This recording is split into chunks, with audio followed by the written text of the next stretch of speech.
బుద్ధి లేని శివ పూజలేలరా విశ్వదాభిరామ వినురవేమా.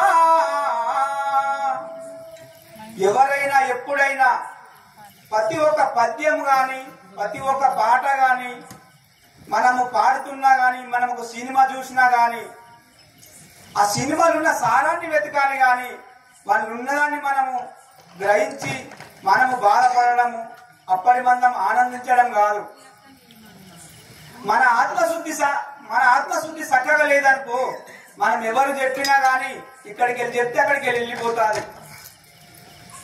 మన జీవితంలో మనకు కావాల్సింది ఏమిటి, ఏది కావాలి ఏది అవసరం లేదు అదే గ్రహించాలి.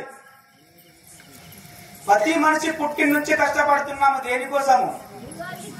సంపాదించాలి, ఇది కట్టాలి అది కట్టాలి, దీన్ని కొనాలి దాన్ని కొనాలి. అది మనది కాదని అందరికీ తెలుసు, ప్రతి ఒక్కళ్ళకు తెలుసు. ఇసటి భూమి కోసము ఇద్దరు అన్నదమ్ములు కొట్టుకొని వస్తున్నారు. తులం బంగారం కోసము అక్క ఎల్లలు విడిపోతున్నారు. తల్లి దగ్గర ఏమన్నా ఉంటేనే ఇద్దరు బిడ్డలు నేను చేస్తా అంటారు. లేకపోతే ఒక్కరు కూడా దగ్గరికి పోరు, వారికి కసిగా నీళ్ళు పోయారు. మనకు కావాల్సింది ఏంది, ఏమి కావాలి? మనల్ని పుట్టిన నుంచి కనిపించిండ్రు, ఏం చేసిండ్రు, వాళ్ళకు మనం ఏమి ఇవ్వాలి? రేపు పొద్దుగల నువ్వు ఉంటావు నేనుండా, అది అందరికీ తెలుసు. కానీ దానికోసమే మనము చిత్రహింసలు పెట్టుకుంటున్నాము, ఒకరికి ఒకరు దూరం అవుతున్నాము, మనకు మనమే విడిపోతున్నాము, మనం ఎవరో విడగొడతలేరు. ఆ యొక్క పరశురాముడు కూడా ఎల్లమ్మని తన తండ్రి కోసం చిత్రహింసలు పెడుతున్నాడే తప్ప పరశురాముడు దుర్మార్గుడు కాడు, ఎల్లమ్మ అంతకన్నా దుర్మార్గురాలు కాదు. జై వీరాంజనేయుల సాముల వారికి. ఈ విధముగా రేణుక ఎల్లమ్మ కైలాసమందున ఉన్నటువంటి పరశురాముడు తన యొక్క కన్న తల్లి జాడ తెలుసుకున్నాడు. ఏమిటి దుర్మార్గురాల, పుట్టినింటి లోపల నీవు మాత్రము దాగి ఉండుట ఈ కర్మము నీకెందుకు వచ్చినాడు?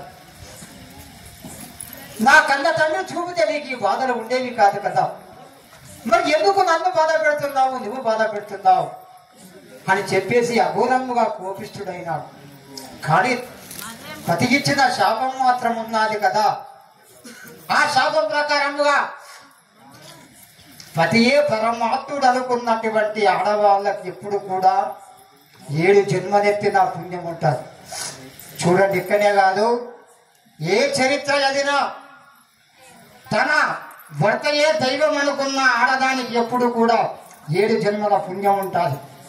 భర్తను దూషించినది మాత్రం ఎప్పటికి కూడా ఎన్ని జన్మలెత్తిన తన యొక్క కర్మ మాత్రము కర్మ సిద్ధాంతం ప్రకారముగా పతిని మాత్రం ఎడవాసి ఎవరైతే తిరుగుతారో వారికి కర్మ సిద్ధాంతం ప్రకారముగా 7 జన్మలెత్తిన కర్మ మాత్రం ఉంటుంది.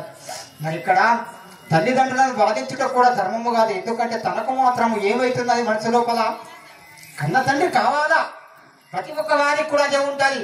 మరి నా తండ్రిని చూపితే నీకు ఈ దెబ్బలు తప్పేము కావు కదా చెప్పేసి కొట్టినాడు. మరి ఆ యొక్క రేణుక ఎల్లమ్మ ఆ దెబ్బలకు, ఆ కొట్లకు, ఆ తిట్లకు, వాడు మాట్లాడే మాటలకు అర్థం లేకుండా వెళ్ళిపోయినాడు. ఊరి కన్న తల్లిని దూచించిన నీకు ధర్మము కాదురా, నీ చేతులు విరిగి ఈ భూమిపై ముక్కలు కాదని చెప్పేసి అన్నారు. ఎప్పుడైతే అన్నదో, ఇక్కడ ప్రతివ్రతలకు మాత్రము 5 పంచపతివ్రతలు ఉన్నారు మన ప్రపంచం లోపల. వారి చూస్తేనే ఈ కలియుగం మాత్రం మొత్తం నడుస్తున్నది. ఆ చరిత్ర చెప్పుకుంటూ పోతే తరగనటువంటి చరిత్రలు కానీ ఇక్కడ మాత్రం ఎప్పుడైతే అమ్మవారు అన్నాదో పరశురాముడి యొక్క చెయ్యి మాత్రం కింద పడిపోయింది కదా, కింద పడి పడమంటూ కొట్టుకుంటున్నది. ఏవిరా నా తల్లి అనగానే మాత్రం నా చెయ్యి ముక్కలైంది కదా, మరి నేను ఏ పాపము చేశాను, నా కన్న తల్లి ఈ విధముగా చెప్పించిందని చెప్పేసి పరశురాముడు ఈ విధముగా దుఃఖిస్తున్నాడు. చూద్దాం.